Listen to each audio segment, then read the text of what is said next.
Good evening, and welcome to the 4th episode of The House Beyond the Supernatural.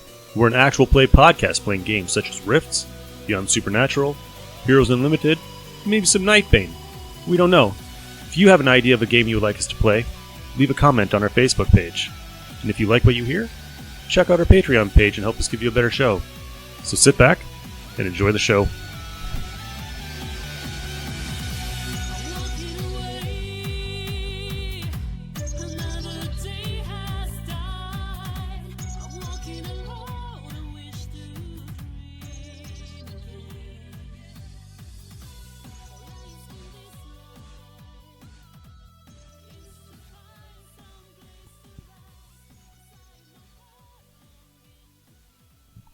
Good evening, and welcome to the House of Beyond the Supernatural podcast, the podcast that goes beyond the supernatural. Tonight's cast includes John the Genius and Archaeologist, played by Arnie, and Cass the Psychic Medium and Astrophysicist, played by Kirk, and the host of the House of BTS as the Game Master.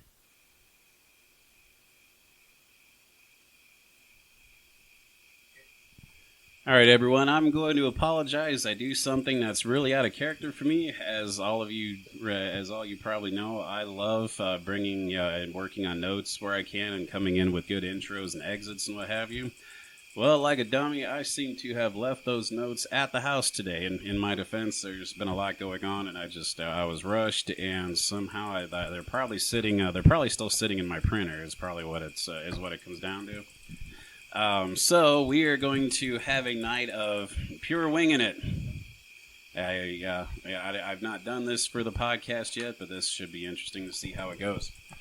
But as recapping wise, last night or in our last episode, the group had dealt with not only a murdering ghost of some kind. Not only did they survive that, but they also three of them survived an encounter with a trio of grave ghouls.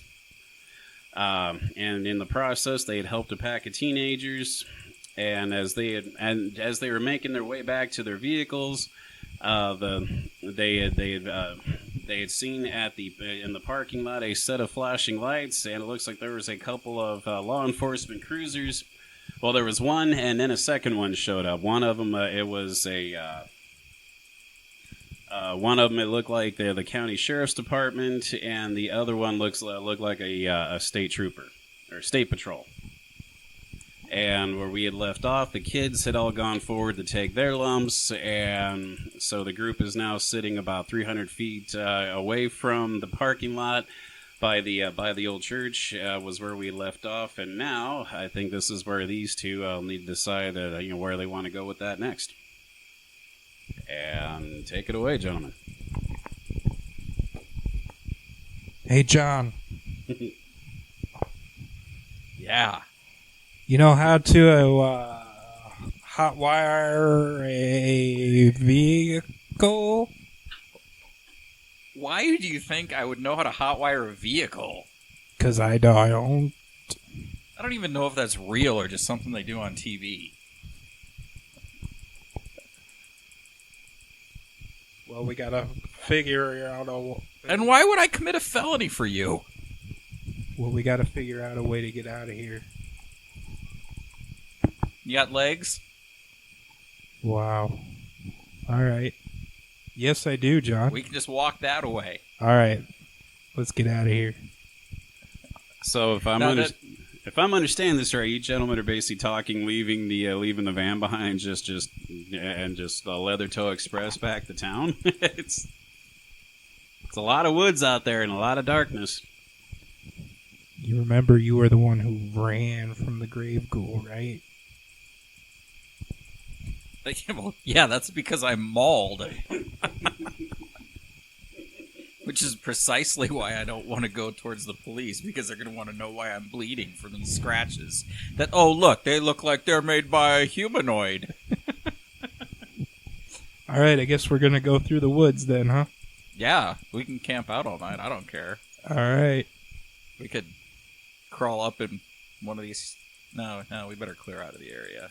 Yeah. Well, Let's go find an abandoned farmhouse. as I'm basically handling Peter for the night, he states if there's anyone who's going to take any kind of heat, then it should be him. It's the company van and whatnot, and he's willing to go forth and take whatever lumps he's got out of the police department. So, yeah, you guys just get out of here. I'll he can give you a call once should they let him go. He'll be happy to text you guys or give you a call to give you a pickup spot. Right. Are we splitting up or are we staying together there, John? What is he bleeding? Did he get hurt? I'm Yes. sure Peter got hurt. Peter was bleeding. But Peter would, as a parapsychologist, and with enough medical knowledge to back him up, with his skill list, I do know he would, he could at least try to say, well, no, it could have been a wolf attack. Yeah, he's like, I can come up with any number of things that it might have been. Okay. I don't know that They shouldn't be too worried about Peter danger, doesn't know if they're going to believe that, but he certainly they're going to be more inclined to believe that we have there are wolves out in these woods, so they'll or maybe even a bear. They're more inclined to believe that than they would that ghouls attacked us. Okay. Okay. So, are we splitting up? Staying together? No, we're not splitting up.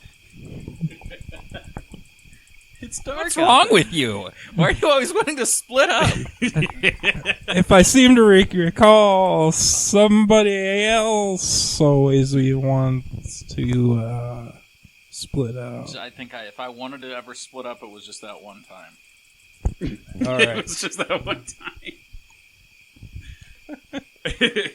So you got any kind of navigation, sense of direction? Yes, I do have sense of navigation. Oh, good. I think we should just kind of go around, take a big, long way around the graveyard, and then just kind of run parallel with the road that goes back into town for a while, and then we can get on the road in a few hours. All right, sounds good to me. All right, you're in the lead. Of course I am, because I'm always in the lead. And that's okay with me. He's afraid of stabby things.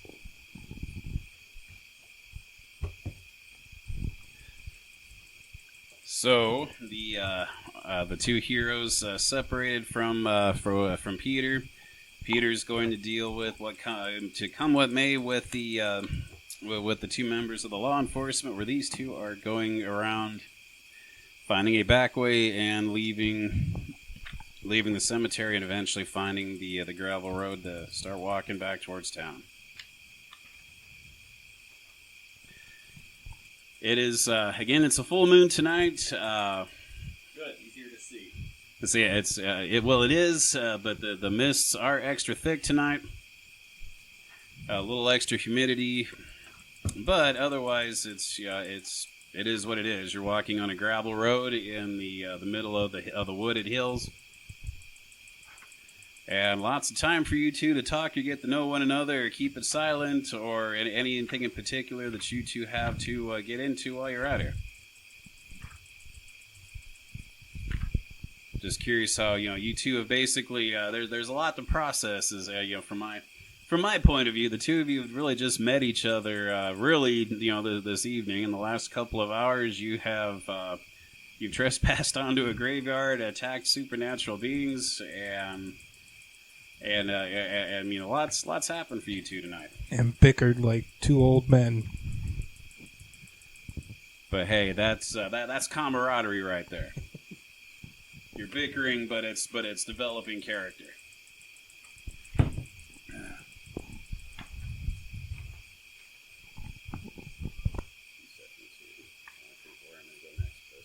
Shh! There's wolves out here. Make it Bears? Is there tigers? Probably not. Yeah, I believe you happen to. I don't remember if you have a particular skill or not, but yeah, while certainly there might be some common North American bears out here. Well, the numbers shouldn't be extreme, and certainly the chances of finding tigers is that would be weird. You're only an hour drive time from Seattle. I mean, as you are not. Yeah, it was a joke. The GM is not supposed to have humor.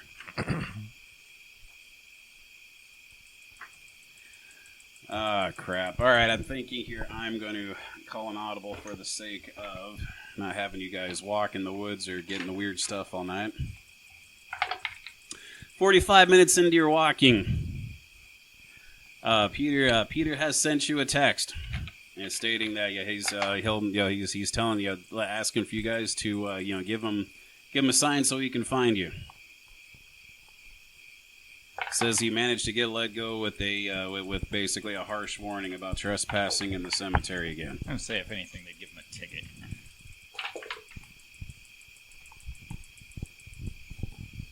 Any of you happen to have a land navigation or navigation skill out of curiosity?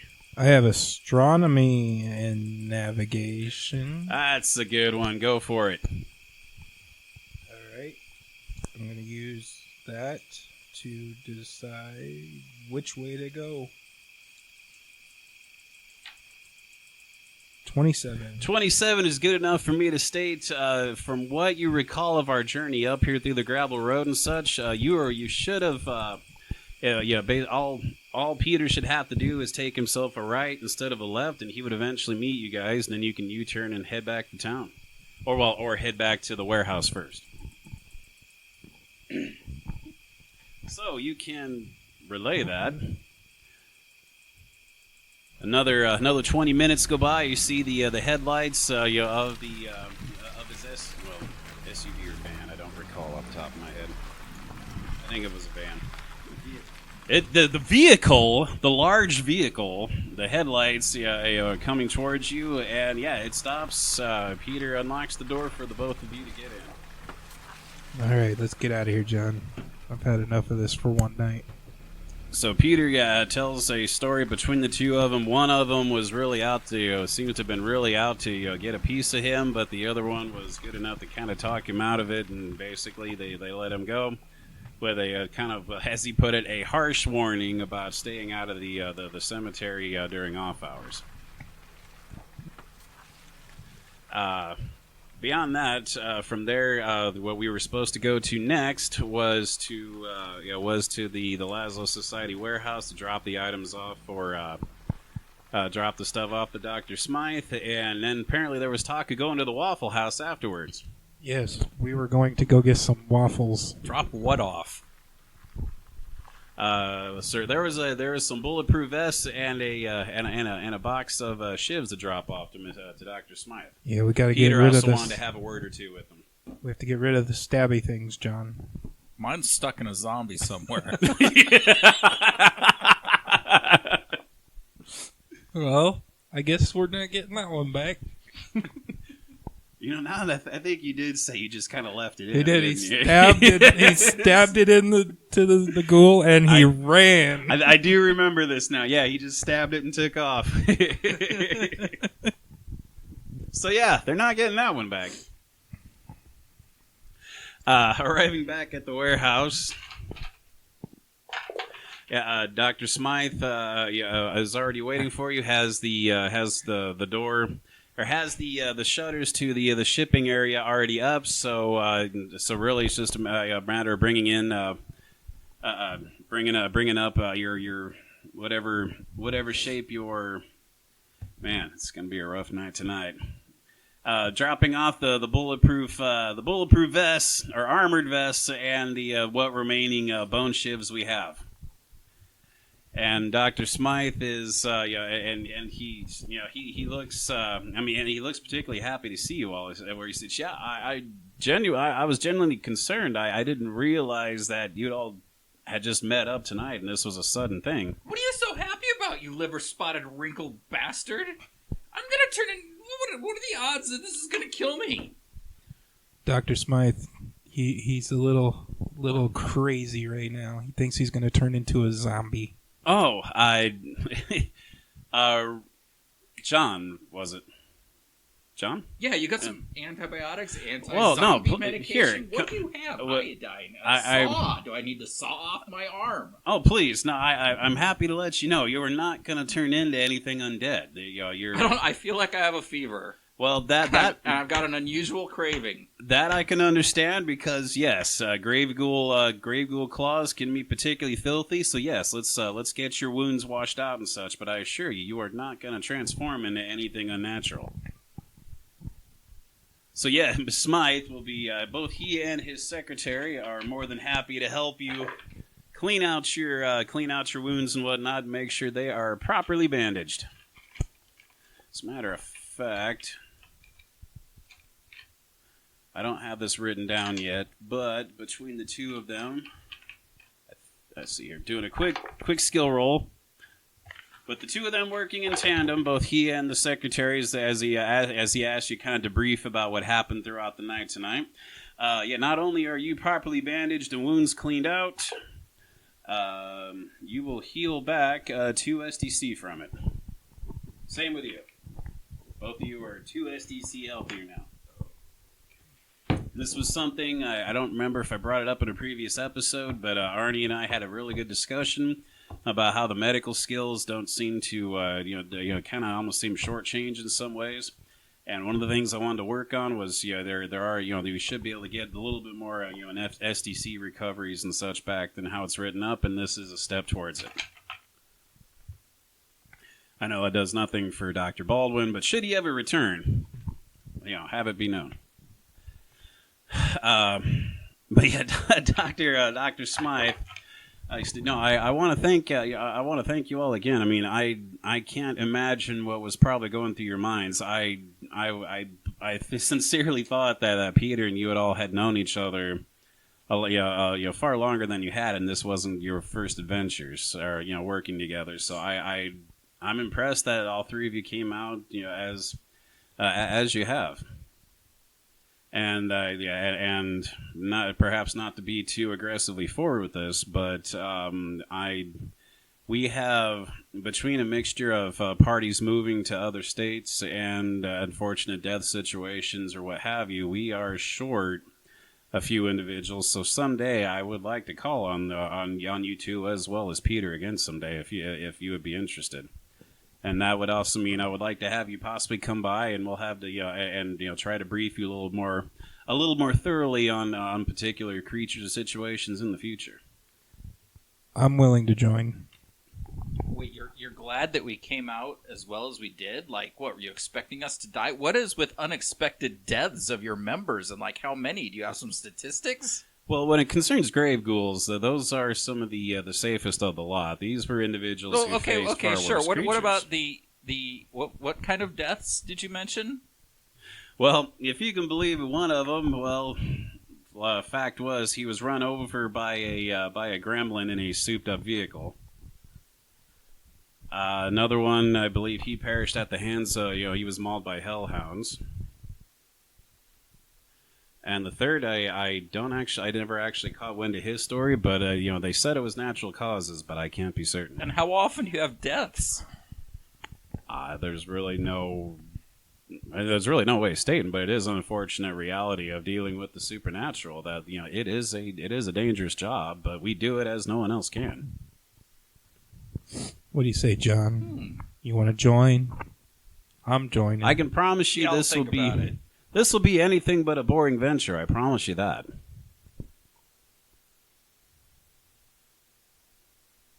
All the myths and as I understand it, your archaeology is your field of expertise, which as I also understand includes some studies in anthropology. But all the myths and histories and various religions and such that you may have heard of, almost everything that they have to state, especially myth-wise and such, there are grains of truth in it.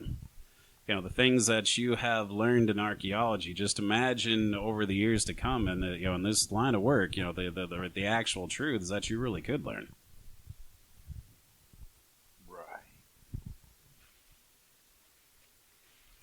But I know you've been through a lot tonight, and feel free to sleep on it.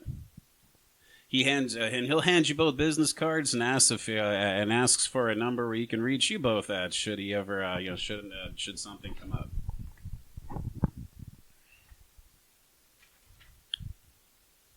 I'll give him the same phone number that Nick's character has. Have we given those out? Did we give each other our phone I don't think numbers? we gave each other. I don't think because you haven't really had a reason to yet. That being said, so yeah, this would be a good opportunity. Sharing phone numbers and at least first names of one another. How much you want to share with each other is your choice. Really wish I had Nick's other character sheet on me. I'm completely unprepared for tonight. And Dr. Smythe. So I know I've had a lot going on here. I apologize. I'm a little harried from we've had to call some audibles tonight. Are there any questions that either two of you have for me that I can that I can answer for you? Beyond the fact that again, I can assure you that you shall not be turning into a grave ghoul. Yeah, well, if I do, I'm coming here. I'm coming for you, Dr. Smythe. You're gonna be my first victim. You're gonna be my first victim. The first one I'm gonna eat if I turn. Zombie with a vengeance. Alright, just a moment. Peter is, being as you're all at the individual vehicles, Peter is going to bid you both good evening for the night, as he would like to stay and talk to Dr. Smythe about some very. Peter seems kind of a little on the extra excited side to have another fellow parapsychologist, one that he's known about for some time to talk to, and he is wanting to stick around a while.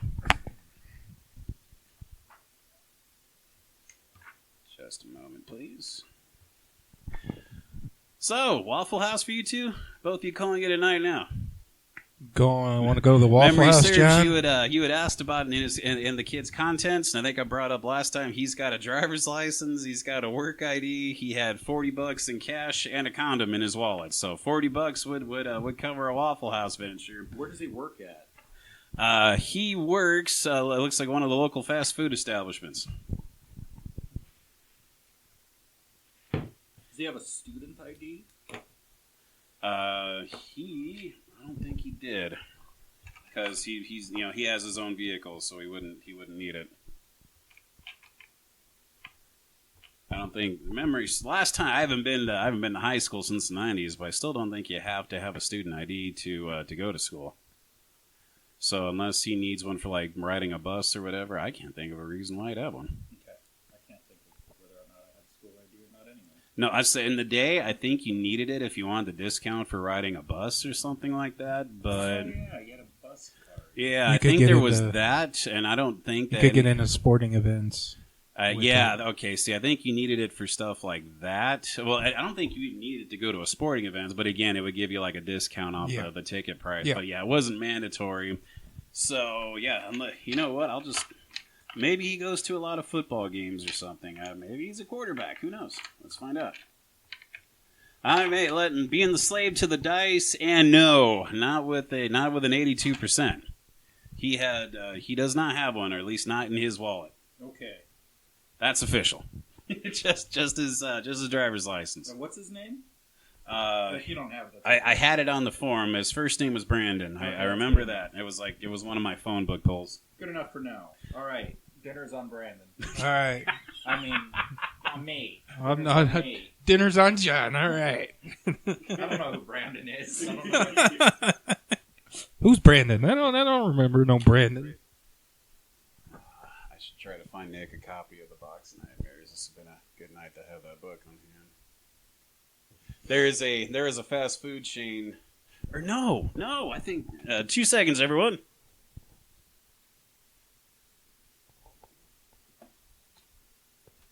All right, quick random snippet for those of you who don't have it. Arnie and I in the day were big-time TMNT players. So I picked up one of the source books for it, which was the Truckin' Turtles, which was kind of like a cross-country adventure set up with the Ninja Turtles. And they have a very BTS-inspired adventure in it that takes place in a fast food restaurant. And I'm trying to find the name of it is, but luckily Nick has a book here. And it is... the Burger Haven. Burger Heaven, there it is. So he works at the Burger Heaven. One of the biggest fast food restaurants in the nation. Very, very good to know. Are you a cop? Thank you, Nick, for having the book. John, are you a cop? No, are you a cop? Do I look like a cop, John? You know, you legally have to answer me. If you are. Do I look like a cop?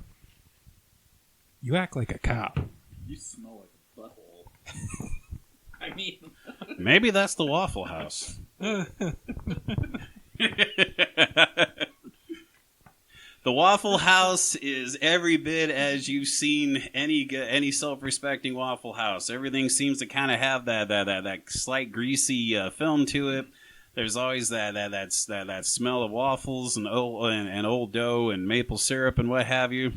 It's got all the creature comforts of the Waffle House everyone can come to recognize it for, including those ugly yellow and black letters right out in the front.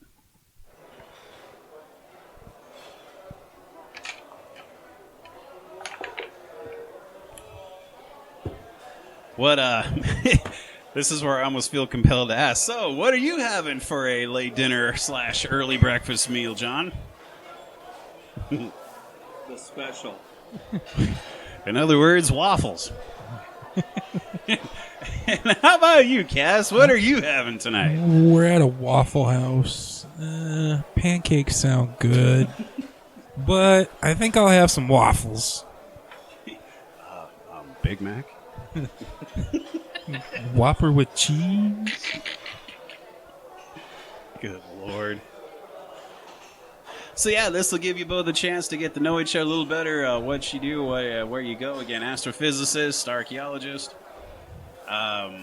Nick, this is where I'm kind of, these are one of those times where I try to go a little more free-handed in case if you had in-character questions you wanted to ask about yourself or bring up one another. These are always one of those great opportune times to do it. If not, I'm not going to let there be a bunch of dead airspace. We'll move on to the following day, but opportunity if you had a question or thought process. I still think you're a cop.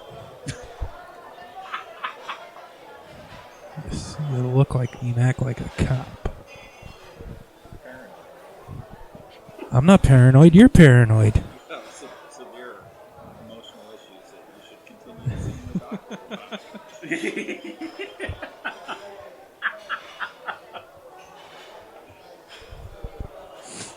This is one of those times I really wish I had an NPC here to provide a third leg for. We're going to recruit the waitress into our ghost hunting. Waitress has every look of a lifer. She looks well into her 40s, kind of has that look like she's been working in the Waffle House, since way back when, and has been doing it so long now, she probably wouldn't know what to do with herself. But that means everything she does is basically a second nature thing. And she takes all the orders by memory and is really good at keeping up with whatever speed of service, even though right now it's particularly slow as it's the middle of the night, probably maybe even early morning by now. Excuse me. So if you're interested in trying to recruit her, I'm not sure why, but she looks like one of those those individuals that that people in this particular line of work are trying to protect, not work alongside. She's got the 1,000-yard stare. She's been at the Waffle House a little too long. She's got the stare. Yep. Were you serious about recruiting her? Well, if she's looking away, you'd be like, would a cop do this? I'm going to casually knock my coffee cup on the floor and shatter it. What a dick. She immediately spins almost on a dime, spins over and it goes into the typical customer service situation where she's basically apologizing to you Oh my goodness! I'm sorry. Let me. Jesus, let me would clean. you just stop flailing your arms around? It can't take you anywhere. my This God. is really embarrassing. It was I'm not really me. sorry No, about that. it's fine. It was not me. I'll just clean this mess up, and I'll get you another cup. And yeah, she bends down to start cleaning up the mess.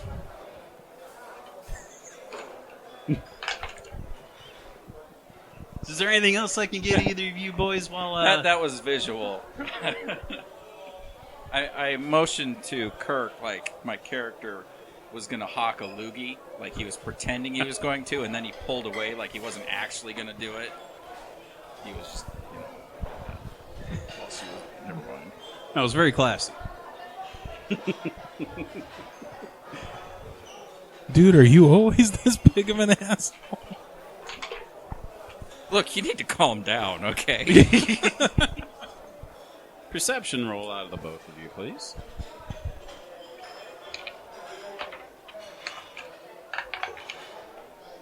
$20. Holy crap. Natural or unnatural? Unnatural. Wow, natural 20. You're going to see whatever it is. A 14. 14 works for this too. Both of you, maybe it's because, probably more than likely, because you just happen to be looking that direction as your waitress stands up with the pieces of the coffee mug in hand, saying she'll come back with a fresh cup for you in a moment, asking if there's anything else either two of you need while she's doing it. But then when she walks away, staring at the both of you from a table across the way is a young lady with, kind of dressed rather provocatively, a bad hair job, but it looks like it was blonde at one point, but the roots are clearly coming back. And yeah, she, wearing kind of some fairly tight clothes, and is giving kind of both of you a look of interest. You ever see that thing where somebody gives the finger, so like they hold a fist in front of their mouth and they stick out their thumb and they blow into it like they're blowing up a balloon? Slowly raise their middle finger. Yeah. Is that what you're doing right now? Yeah, that's what I'm doing. That's what he's doing right now. Okay. We don't need a hooker. Yeah, she looks like a hooker. With a look of surprise and then disgust, she takes her attention elsewhere. Thank God. The rest of the place looks like generally it's filled in by looks like a mixture of like trucker types. Looks like there is probably what looks like you can't be sure, but if you were to suspect that this guy seems a little too nicely dressed in his polo shirt and whatnot at one of the other ends, you wouldn't be surprised if he was potentially either an undercover or off-duty police officer or some shape or form. And looks like the remainder of a bachelor party trying to sober up after a wild night. They are the loudest ones on the other end of the Waffle House. I've already potentially got zombieism or lycanthropy or something like that. I don't need cold sores.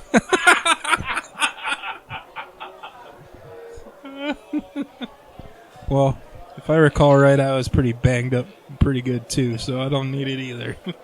I'm going to go ahead and try to... I thought I had something. Wow. ID undercover agents. Oh, that's perfect. Give me a roll on that. For that guy who looks like... For the one who sticks out a little bit more. I made that by 20%. By 20%, even with Nice. the minus 5% penalty I would have added in.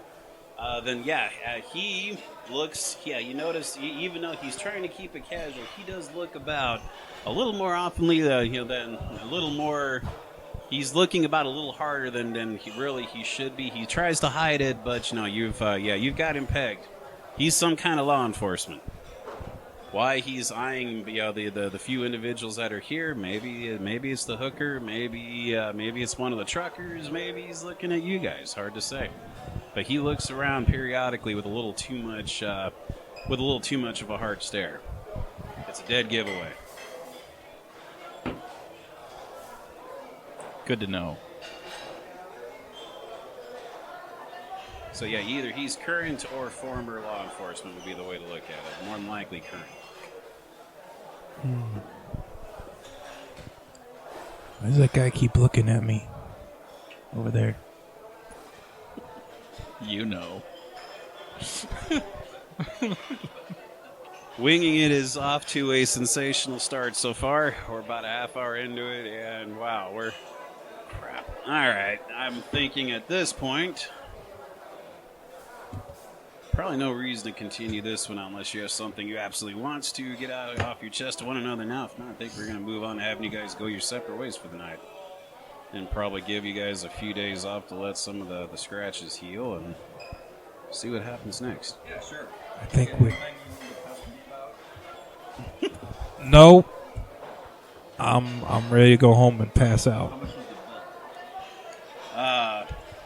Bill would have been less than the 40 that you would happen upon earlier tonight.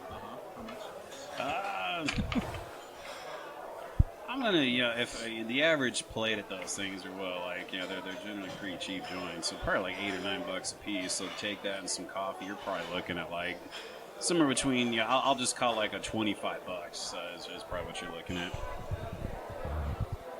I guess I'll just leave the whole 40 there. That's a very generous tip. Ill-gotten gains. I don't need any of those anymore. GM appreciates your kind tip. It wasn't for the service, which you said was slow. It's because she has the 1,000-yard stare. All right, so this I only want karma to gently slap me around, not step on me. Step on your neck and break it. Not like punch you in the gut and turn you upside down and shake the loose change out of you. You don't want none of that. Use your bean bag I as get a that. speed bag. All right, so I need to look up some quick rules and how does SDC heal? I'm going to remind myself right quick. I'm going to give us at least the next, how many days before the next form of activity? 3 days will go by. Regular life returns for you all. So over those 3 days, let's see here.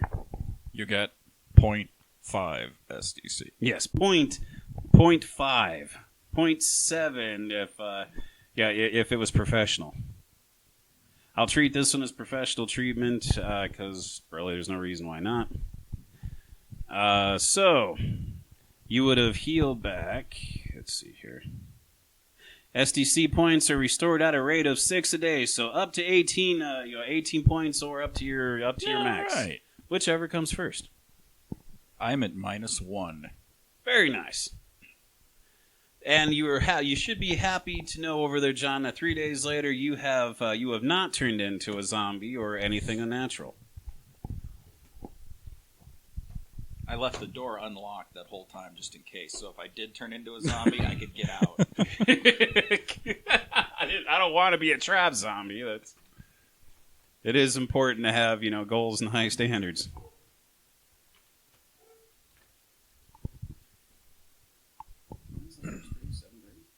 Yeah.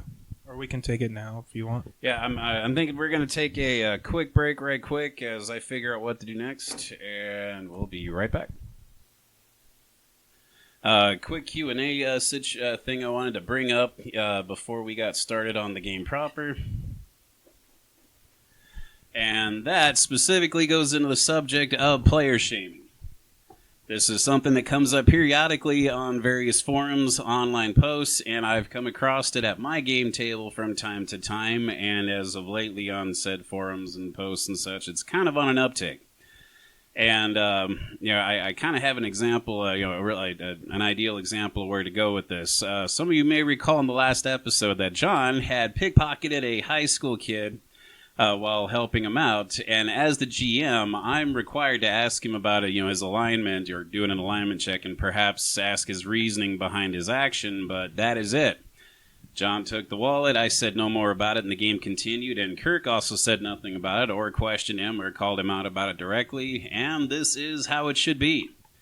At least, specifically, especially from my perspective. I have read several posts over the last few weeks about players experiencing situations where their characters did something, and other players, that is, at the table, got on him about it. In some cases, it left them feeling uncomfortable or outright threatened by the other player, and I have seen this happen, in person as well, in games past. And based on my experience, sometimes this is a newbie thing where they're getting player versus their characters confused.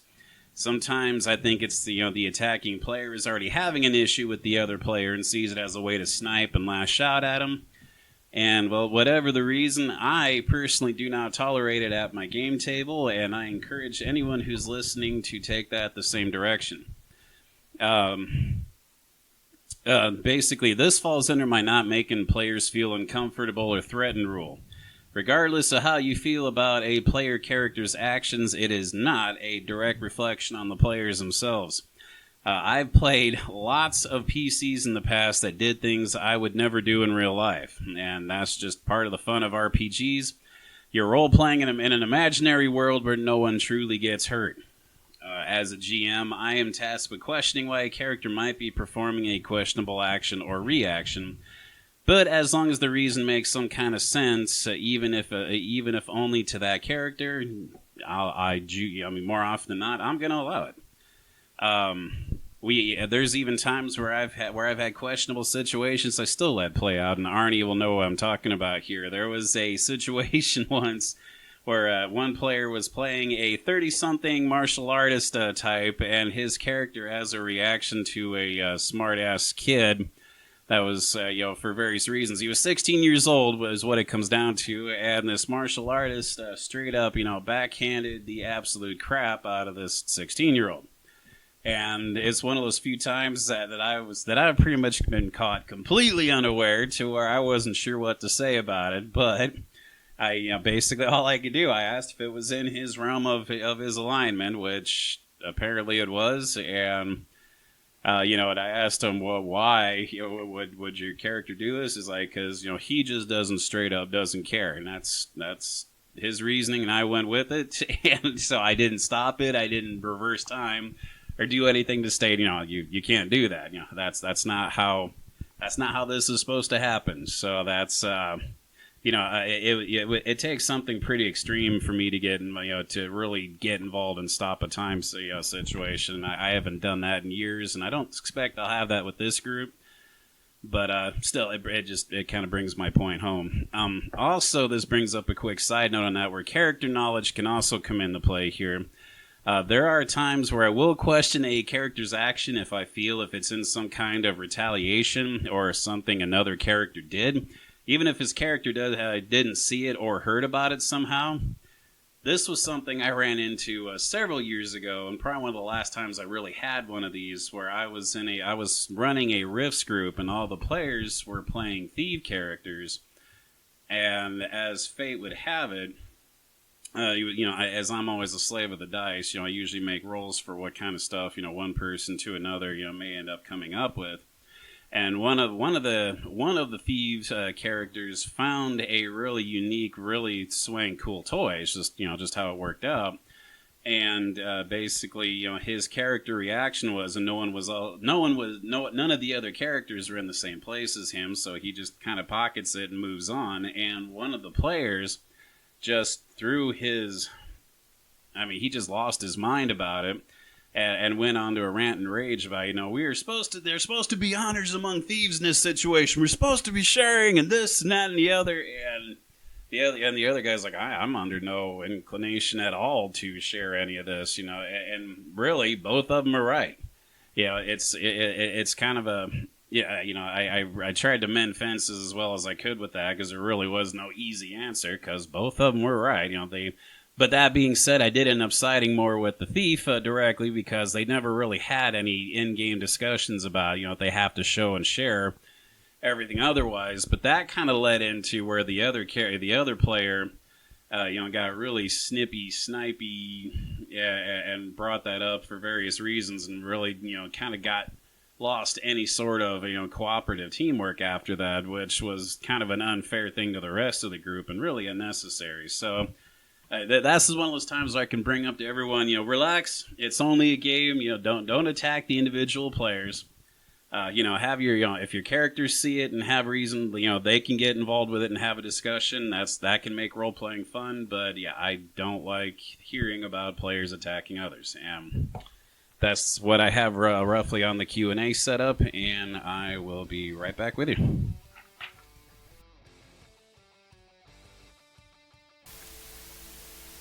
Hey everybody, it's Nick, the editor and producer of The House Beyond the Supernatural. Looks like that's it for episode 4. Not sure what I'm going to name this episode. Maybe Quentin Tarantino Diner. I don't know. If you have any suggestions for what I should name this episode, get a hold of me at btspodcast@yahoo.com or check out our Twitter page at BeyondSuper1. And if you'd like to give a donation, go ahead and check out our Patreon page at patreon.com/housebts or check out our webpage at houseofbts.net. All the sound effects were supplied by zapsplat.com, and all the music credits will be in the show notes. Everybody have a good night. We'll talk to you next week. Until then, bye.